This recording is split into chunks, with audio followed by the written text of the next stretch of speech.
রাতে শাশুড়িমা ঘরে ঢুকে হেসে বললেন, তোমাকে একটু চিন্তিত দেখাচ্ছে, কিছু হয়েছে নাকি? আমি তাড়াতাড়ি উত্তর দিলাম, না শাশুড়িমা, কিছু হয়নি, আমি ভালোই আছি। তিনি তখন আমার পাশে এসে বসলেন এবং বললেন, তাহলে এত ভাবছ কেন?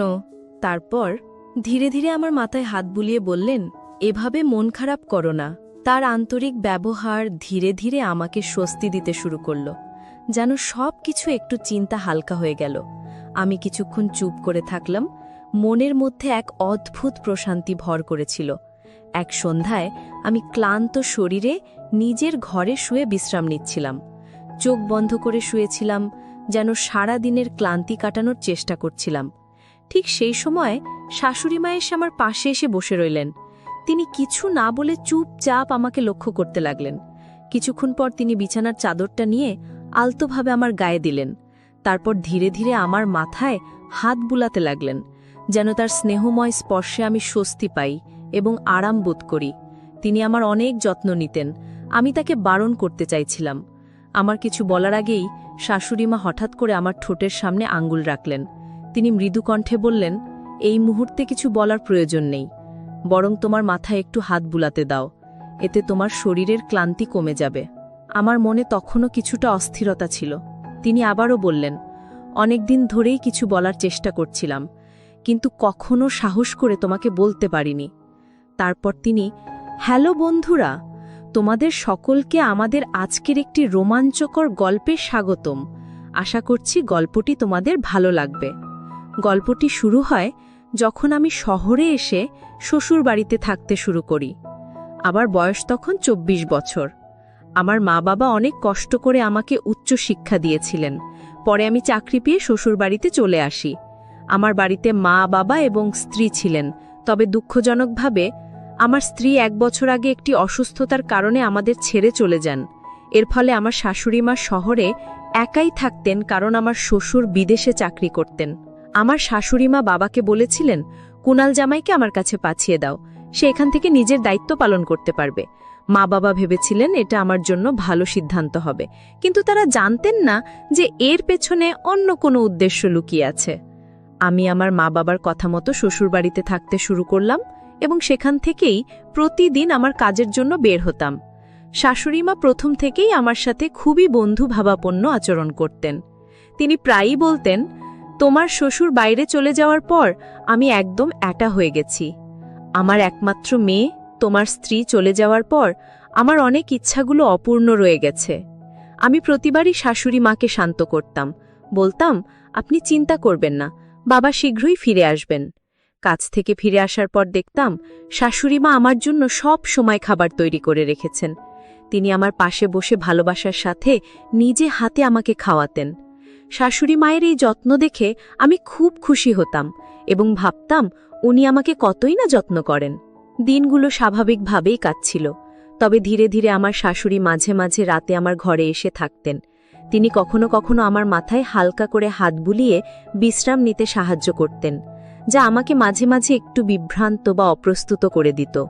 শাশুড়ি মায়ের বয়স তখন মাত্র 38 বছর ছিল, কিন্তু তার স্নেহময় আচরণ সবসময় স্বাভাবিক ছিল। আমি রাতে প্রায়ই একটু দূরে থাকতে চেষ্টা করতাম, যাতে নিজেকে অস্বস্তি থেকে বাঁচাতে পারি। তাকে আমি অনেক সম্মান করতাম, কারণ তিনি আমার বউয়ের মা, মানে আমারও মা। আমি একজন সাধারণ মানুষ, আমারও আবেগ ছিল। যখন শাশুড়ি মা আমার প্রতি যত্নশীল হতেন, মাঝে মাঝে ভেতরে একটা ভিন্ন অনুভূতি হতো।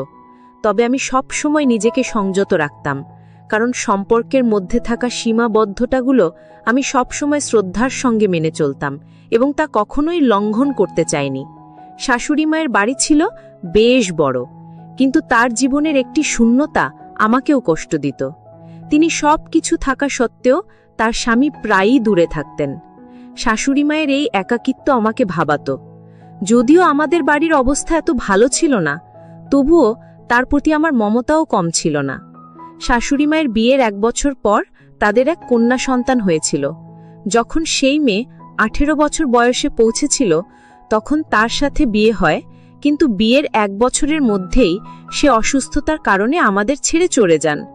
এর ফলে আমার শাশুড়িমার আর কোনো সন্তান ছিল না। আমি সবসময় ভাবতাম শাশুড়ি মা হয়তো আমাকে তার সন্তানের মতোই ভালোবাসেন, কিন্তু হয়তো সেটি আমার ভুল ধারণা ছিল। শাশুড়ি মা প্রায়ই রাতে আমার মাথায় হাত বুলিয়ে বলতেন, তোমার শ্বশুরের খুব অভাব অনুভব করি।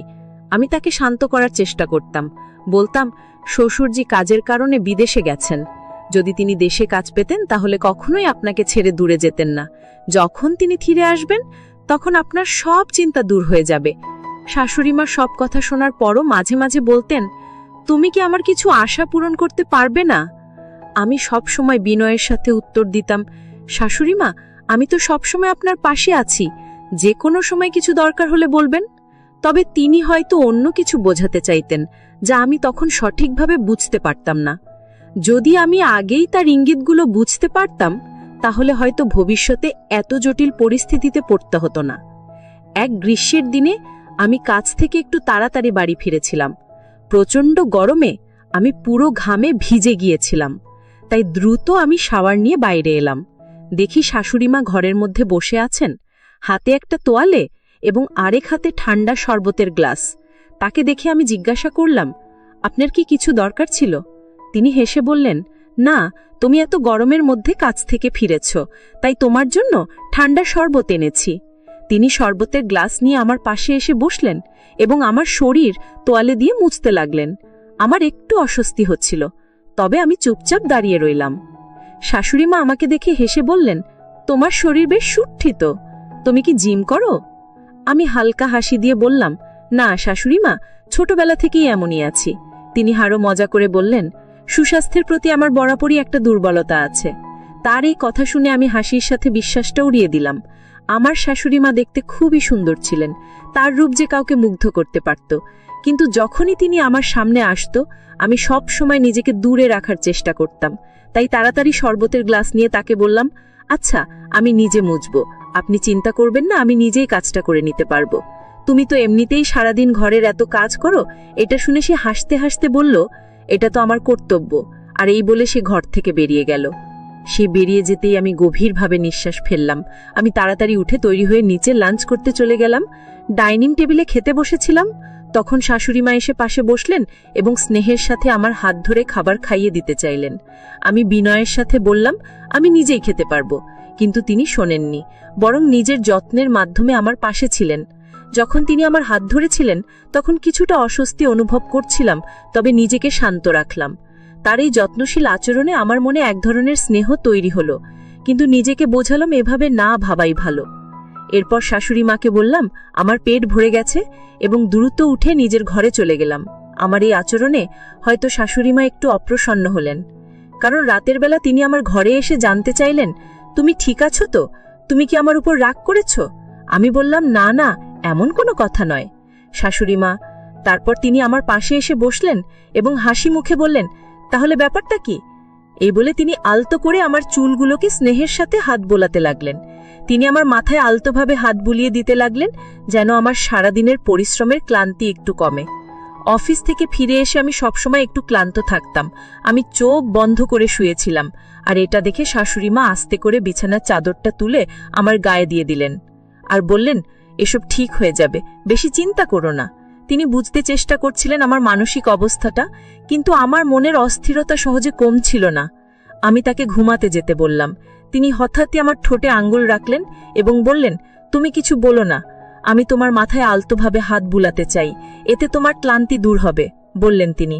আমি কিছুটা অস্বস্তি বোধ করছিলাম। তিনি আরও বললেন, অনেকদিন ধরেই তোমার সাথে এভাবে কথা বলার ইচ্ছে ছিল, কিন্তু তুমি কখনোই আমার অনুভূতিগুলো বুঝতে চাওনি।